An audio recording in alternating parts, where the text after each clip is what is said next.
একটা খবর দেখলাম দর্শক, সেটা হচ্ছে গম আমদানিতে বাংলাদেশ যুক্তরাষ্ট্রের মধ্যে সমঝোতা স্মারক সই। বাংলাদেশ কেন এই খবরটাকে সামনে আনছে বা কেন এই সমঝোতা স্মারক সই করতে হলো, তার একটা প্রেক্ষাপট আছে। প্রেক্ষাপটটা হলো এই যে প্রবল চাপের মুখে আছে বাংলাদেশ। তাদের উপর সেই 37%, সেখান থেকে 35%, মাত্র 2% কম সেই শুল্ক আরোপ করবে।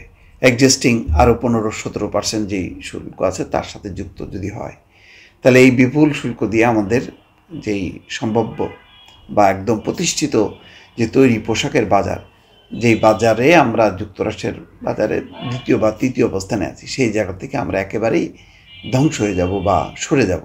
সেই জায়গা ভারত দখল করবে, কাম্বোডিয়া দখল করতে পারে, অথবা ভিয়েতনাম দখল করতে পারে।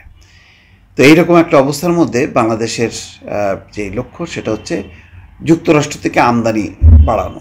তার মধ্যে গম অন্যতম, অস্ত্র হতে পারে বা অন্যান্য সামগ্রী হতে পারে। মোট কথা, যুক্তরাষ্ট্র থেকে পণ্য বিপুল পরিমাণ এনে যে বাণিজ্য বৈষম্যটা আছে বা ঘাটতি আছে দুই দেশের মধ্যে, বাণিজ্য ঘাটতিটা দূর করা। তাতে কি শেষ পর্যন্ত যুক্তরাষ্ট্র মানে তার অবস্থান থেকে পিছিয়ে আসবে কি না, কোনো নিশ্চয়তা নেই। আজকে থেকে আলোচনা হওয়ার কথা ছিল, যুক্তরাষ্ট্র বলেছে যে এই আলোচনা আর একটু পরে, সময় সীমা নেই। মানে এখন আর খুব একটা গুরুত্ব বাংলাদেশকে দিচ্ছে বলে মনে হচ্ছে না।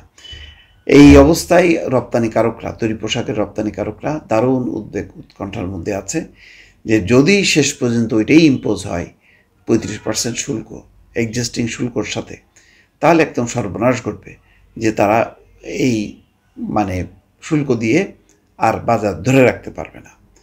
তা আজকে তার বিপরীতে দেখা যাচ্ছে যে দেশের সার্বিক খাদ্য নিরাপত্তা, পুষ্টিমান এবং খাদ্য সরবরাহ নিশ্চিত রাখতে বাংলাদেশ এবং যুক্তরাষ্ট্রের মধ্যে একটি সমঝোতা স্মারক স্বাক্ষরিত হয়েছে। রবিবার খাদ্য মন্ত্রণালয়ের সম্মেলন কক্ষে খাদ্য সচিব মোহাম্মদ মাসুদুল হাসানের সভাপতিত্বে এই সমঝোতা স্মারক সই হয়। খাদ্য মন্ত্রণালয়ে পাঠানো এক সংবাদ বিজ্ঞপ্তিতে এটা বলা হচ্ছে। খাদ্য উপদেষ্টা আলিমা মজুমদার বলেন, এই সমঝোতা স্মারকের মাধ্যমে বাংলাদেশ এবং আমেরিকার মধ্যে আস্থা এবং পারস্পরিক বাণিজ্য সহযোগিতার আরও বিস্তৃত ক্ষেত্রের তৈরির সুযোগ সৃষ্টি হবে এবং উভয় দেশের জনগণ উপকৃত হবে। আগামী 5 বছর প্রতিযোগিতামূলক মূল্যে মার্কিন যুক্তরাষ্ট্র থেকে বছরে 7 লাখ মেট্রিক টন উচ্চমানের গম আমদানির বিষয়ে এই সমঝোতা স্মারক স্বাক্ষরিত হয়। এটা এক ধরনের বোঝাই যাচ্ছে যে আমেরিকাকে খুশি করা বা বাণিজ্য ঘাটতি দূর করার এটার পদক্ষেপ হিসেবে এই কাজটা করা হচ্ছে। কিন্তু শেষ পর্যন্ত বাংলাদেশ সেই তাদের সাথে আলোচনা করে সেই চুক্তিতে পৌঁছাতে পারবে কিনা। চুক্তির মধ্যে কিছু অপ্রকাশিত সংবাদ পাওয়া যাচ্ছে, যে সেটা হচ্ছে মার্কিন নিষেধাজ্ঞায় থাকা কোনো দেশে আমদানি বা রপ্তানি সেই দেশের সঙ্গে করা যাবে না। এটা যদি হয় তাহলে সম্ভাব্য ঝুঁকিতে পড়বে বাংলাদেশ। চীনের সাথে নানা রকম তাদের সমস্যা আছে আমেরিকার, তারা ইম্পোজ করতে পারে। রাশিয়ার সাথে অলরেডি ইম্পোজ করা আছে এবং আরও হইতে পারে।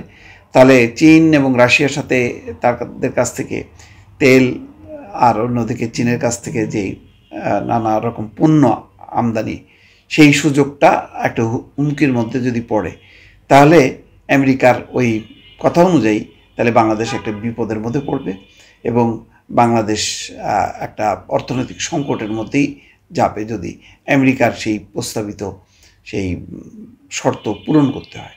ফলে সব মিলিয়ে এখন একটা অনিশ্চয়তা ভর করেছে বাংলাদেশের কাঁধের উপর। দর্শক, ভালো থাকবেন। আল্লাহ হাফেজ।